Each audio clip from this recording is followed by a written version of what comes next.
미국에서 코로나 바이러스 백신이 개발되었다는 소식이 나오면서 전염병 사태가 종식될 것이라는 희망 섞인 전망이 나오고 있는 가운데 일본에서는 코로나19에 가까운 유전자를 가진 바이러스가 발견되어 세간의 우려를 자아내고 있습니다. 도쿄대학 소의학 연구팀은 7년 전 일본의 동굴에서 채취한 박쥐의 배설물에 포함된 바이러스 유전자를 분석한 결과 코로나19 바이러스 유전자와 81.5% 일치하는 것으로 확인되었다고 밝혔습니다. 연구팀은 코로나 바이러스 중 위험한 것은 극히 일부로 생각되지만 코로나 바이러스가 존재할 가능성을 부정할 수 없다며 야생동물을 조사해 실태를 조속히 파악해야 한다고 밝혔습니다. 실제로 백신이 개발되더라도 코로나 사태가 완전히 끝날 것이라는 기대치가 낮을 수밖에 없는 이유는 일본에서 새로운 타입의 유전자 배열을 지닌 코로나19 바이러스가 퍼지고 있기 때문인데요. 일본 국립감염증연구소는 올해 6월 중순부터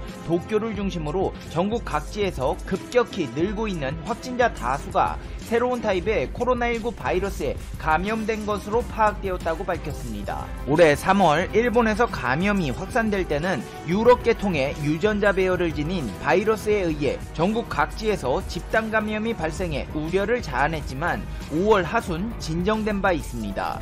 하지만 6월부터 새로운 타입의 바이러스가 대두되기 시작했고 연구팀이 코로나19 유전자 배열 변화와 유행 속도 간 관계를 조사한 결과 6월 이후 코로나19 확진자가 보유한 병원균 중 상당수가 도쿄에서 출현한 새로운 유형에 속한다는 결론을 도출해냈습니다. 꾸준히 변이하며 새롭게 나타나고 있는 바이러스가 있다면 국가적 차원에서 더 조심하고 전파를 막아야 할 텐데요. 일본 정부는 당최 무슨 생각인 건지 코로나를 전파시키지 못해 안달난 것으로 보일 만큼 무모한 짓들을 강행하고 있습니다. 일본 당국은 내년 7월에 개막하는 도쿄올림픽을 염두에 두고 최근 일부 야구장에서 관객을 대거 수용하며 입장객 동선, 마스크 착용 비율, 혼잡도 정보 등을 분석하는 실험을 해 논란을 일으킨 바 있습니다. 그리고 일본 국민들은 높은 민도를 자랑이라도 하듯 이 인간 실험에 적극적으로 참여하며 스스로 실험 대상이 됨을 자처했는데요. 그 결과 요코하마 베이스타즈와 한신 타이거즈의 경기에서는 시즌 최다 관중이 운집하며 코로나 확산을 부추겼습니다.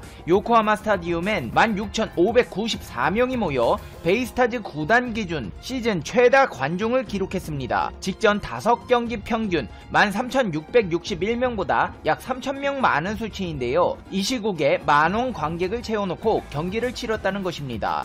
시루 속 콩나물처럼 빽빽하게 들어앉은 관객들에게 사회적 거리 따위는 찾아볼 수 없었고 그나마 있는 큰소리 내지 않기라는 코로나 예방 수칙은 9회 말 홈팀이 2점대로 쫓아가 3대3을 만든 탓에 완전히 무용지물이 됐습니다. 현재 세내 좌석당 1명씩 앉는 한국 프로야구 축구 경기장에선 볼 수 없는 모습입니다. 그리고 현재 일본에서는 이 결과들이 도출되며 사람들이 다 같이 모여서 야구 경기를 보면 바이러스가 전파되는구나 라는 당연한 결과를 도출하고 있는데요. 일본은 최근 4일 평균 1일 확진자 수가 1120명에 달하는 등 감염이 확대되는 모습을 보이고 있습니다. 10월달만 해도 그나마 안정세를 유지하던 일본의 코로나 확진자 수는 일본 정부의 야구장 실험을 기점으로 폭발하고 있는 상황입니다. 일본 감염증 학회 이사장인 다테다 가즈히로 도우대학 교수는 NHK와의 인터뷰에서 일본의 코로나19 감염 상황은 확실하고 분명한 증가세다. 날씨가 추워지면서 실내에 모이는 기회가 증가하고 집단 감염이 발생하기 쉬운 상황이 됐다. 일본 정부가 야구 경기를 계속하겠다는데 대체 무슨 정신으로 이따위 실험을 한다는 것인지 상당히 우려스럽다는 분석을 내놨습니다. 일본의 행보가 어처구니 없는 게 이렇게 정부가 주체가 되어 코로나를 퍼뜨려 놓고 정부에서 큰일 났다며 긴급회의를 소집하고 국민 5대 수칙을 발표하고 자빠졌다는 것입니다. 코로나19 대책 전문가회의인 분과회의 오미시게루 이사장은 5개의 행동 수칙을 발표했는데요. 첫째로 음주를 동반한 침묵회는 기분이 고양되고 주의력이 저하된다. 청각이 무뎌지기 때문에 큰 소리를 낼 수 있고 좁은 공간에 많은 인원이 체류하게 된다. 술잔 돌려 마시기와 젓가락의 공유가 감염 위험을 높인다. 두 번째, 접대를 동반한 선술집에서의 심야 외식은 위험이 높아진다. 노래방이나 자동차, 버스, 지하철 이동 간에 마스크 없이 근거리에서 대화함으로써 비말이 날린다. 네 번째, 좁은 공간에서의 공동생활, 장시간에 걸쳐 폐쇄 공간이 되기 때문에 기숙사 및 화장실 등 공용 부분 등에 감염이 의심되는 사례가 보고되고 있다. 다섯 번째, 업무 기간 동안 확실한 대책을 강구하고 있어도 휴식 시간에 들어가면 신경이 이완되기 때문에 휴게실, 흡연실 등에서 전파가 될 위험이 높아진다는 분석을 내놨습니다. 그러면서 한다는 말이 젓가락과 컵은 재사용을 하지 않고 혼자 사용한다. 좌석 배치는 대각선 맞은편, 대화할 때는 가급적 마스크를 착용, 가급적 평소 함께 있는 짧은 시간 안에 회식을 하고 과음과 좁은 선술집 출입을 삼가하라고 발표했습니다. 이런 일본 정부의 발표가 충격적인 이유는 대한민국에서 코로나 초기부터 너무나도 당연하게 지적되어 오던 사항들을 이제서야 대책이랍시고 발표하고 있다는 점과 정부 주도로 10,000명이 넘는 사람들을 야구장에 모아 코로나 전파를 시켜놓고 이제 와서 국민들에게 좁은 선술집에는 가지 말라며 책임을 전가하고 있다는 것입니다. 하지만 정작 일본 정부는 코로나 전파를 막는 일보다 미국의 대선에 신경이 쏠려 있습니다. 자국민이 코로나에 걸리든 말든 미국과의 관계를 어떻게 풀어갈지 고민하는 모습인데요. 현재 미국의 대통령은 트럼프입니다. 그러나 바이든이 미국의 차기 대통령의 유력 후보로 등극하자 일본에서는 지금 당장 백악관의 스가 총리가 1등으로 가서 정상회담을 해야 한다며 설레발을 치고 있습니다. 지지통신에서는 일본 정부가 스가 요시히데 총리와 바이든 후보가 첫 정상회담을 위한 일정 조정에 들어갔다고 보도했는데요. 일본 정부는 미국 대통령이 취임 후 어떤 순서로 각국 정상을 만나는지가 미국이 상대국을 얼마나 중요하게 생각하는가를 보여주는 지표로 보고 있습니다. 그동안 미국에는 일본이 1순위였습니다. 지난 2016년 도널드 트럼프 대통령은 대선 투표일로부터 9일 후 외국 정상 가운데 처음으로 아베 신조 일본 총리와 비공식 협의를 했습니다. 이어 2017년 초 취임식 3주 공식 대면 회담이 이루어졌습니다. 지난 2009년 취임한 버락 오바마 대통령도 첫 정상회담 상대로 당시 아소다로 일본 총리를 선택했습니다. 지지통신에서는 두 전 총리들의 미국 방문이 빠른 시일 안에 이루어졌기 때문에 이번 스가 요시히데 총리의 미국 방문이 늦어질 경우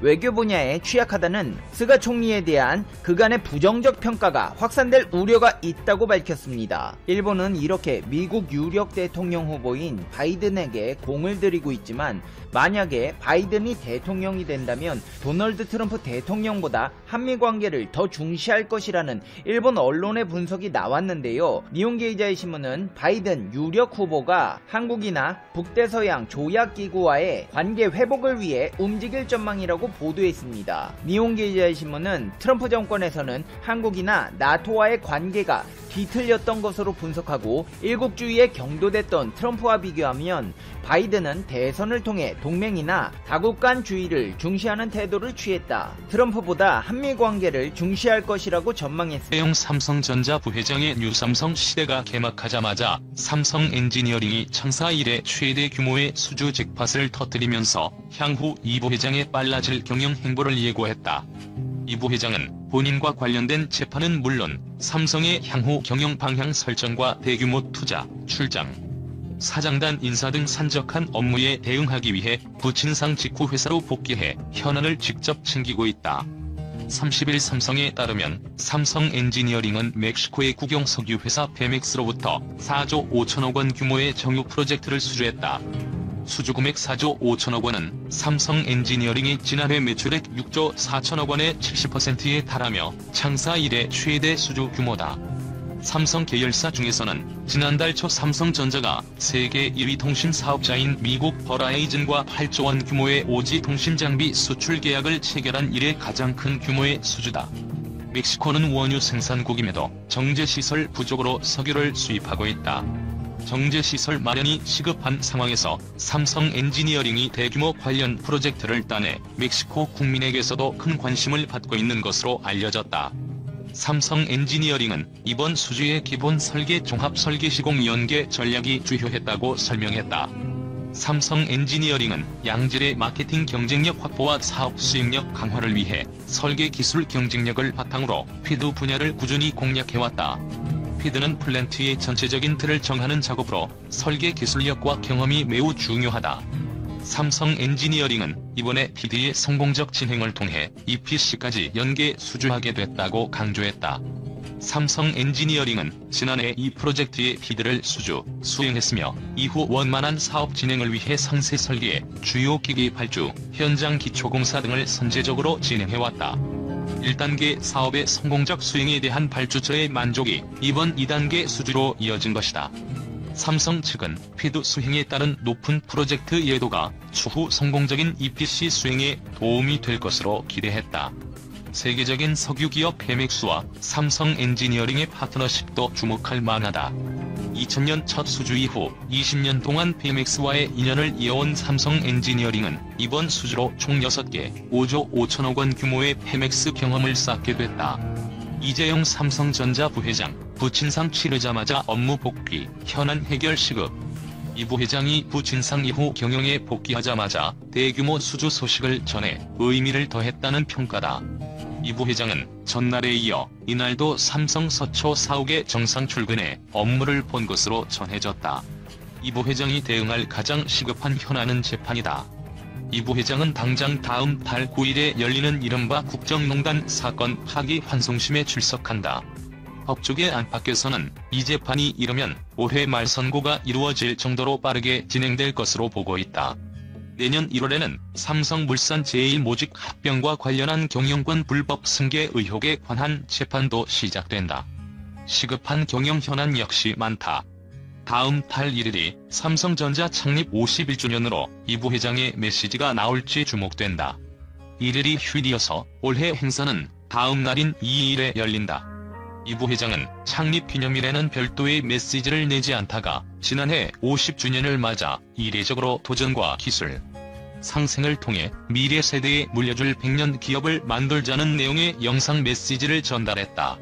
채용 역시 관심 사안이다. 이 부회장은 대규모 일자리 창출을 여러 차례 공언해왔다. 이와 관련해 삼성은 하반기 신입사원 공채 필기시험인 직무적성검사를 31일과 다음 달 1일 양일에 걸쳐 온라인으로 진행한다. 이밖에 해외 사업 파트너와 협력사 미팅을 위한 일본과 동남아시아 출장 등이 계획돼 있고 연말 사장단 인사도 준비해야 한다. 일본 언론 한국 대표 카리스마 경영자 2년 주목. 일본 언론은 25일 별세한 이건희 삼성그룹 회장이 적극적인 투자로 삼성을 세계 정상급 기업으로 키운 한국을 대표하는 기업인이라고 평가했다. 아사히 신문은 이 회장의 별세 소식을 전한 기사에서 고인이 회장으로 취임했던 1987년 당시 삼성전자는 세계적인 점유율을 자랑할 상품이 없었으나 과감한 투자로 반도체나 휴대전화 등의 분야에서 세계 정상 기업으로 키워냈다고 보도했다. 니혼게이자이신문은 고인이 회장에 취임한 이후부터 이재용 부회장에게 실질적인 경영권을 넘길 때까지 27년 사이에 삼성그룹 총 매출액이 13조 5천억 원에서 334조 원으로 25배가 됐다며 삼성중흥의 시조로 여겨진다고 평가했다. 공영방송 NHK는 강력한 리더십으로 오랜 시간 그룹을 견인하고 중핵인 삼성전자를 반도체나 스마트폰 등의 분야에서 세계 유수의 기업으로 성장시켜 한국을 대표하는 카리스마적인 경영자로 알려져 있다고 보도했다. 교도통신은 이 회장의 별세 소식을 속보로 전한 뒤 한국 최대 재벌 삼성그룹을 창업가 1회 회장으로서 이끌었다며 그룹 핵심 기업인 삼성전자는 반도체와 휴대전화 사업을 기둥으로 세계적인 브랜드로 성장했다고 평가했다. 일본 언론은 고인과 일본의 인연에도 주목했다.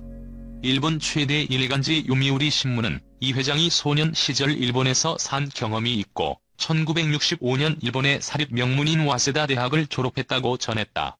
요미우리는 또한 이 회장은 파나소닉의 전신인 마쓰시타 전기구 제작소 창업자인 마쓰시타 고노스케를 존경한 것으로 알려졌으며 일본 기업의 품질 개선과 경영 수법에 정통했다고 보도했다.